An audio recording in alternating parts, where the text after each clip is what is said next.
Anak bos rental mobil sebut prajurit TNI Al-Bak Mafia Italia karena merokok setelah menembak ayahnya.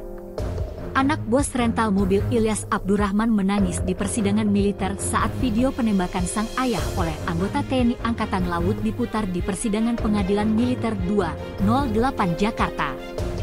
"Tuh ayah kena di situ, padahal nggak ngapa-ngapain saya lihat," ujar Agam Muhammad Nasruddin dengan suara isak di tengah sidang, Senin, 3 Maret 2025. Tidak hanya Agam, saudaranya Rizky Agam Syahputra juga tampak menangis di persidangan. Saat video diputar tampak terdakwa satu Kelasi Kepala, KLK, Bambang Apri Atmojo berjalan sembari merokok setelah melakukan penembakan. TNI Al berpangkat Matra Tamtama itu menjadi salah satu terdakwa dari 3 anggota TNI Al yang dijadikan tersangka atas kasus pembunuhan Ilyas.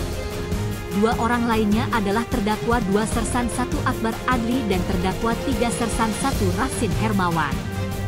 Anak korban menyebut Bambang seperti mafia Itali.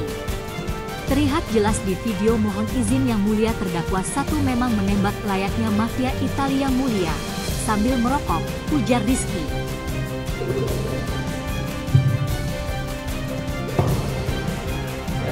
Tutup ya. 2. Terlihat jelas di video memang terdakwa 1 menembak layaknya mafia Itali yang mulia sambil merokok. Iya, udah biar kami yang menilai, nanti juga kami lihat lagi. Ini kan memang sesuai hukum acara kita perlihatkan. Download Tribun X sekarang, menghadirkan lokal menjadi Indonesia.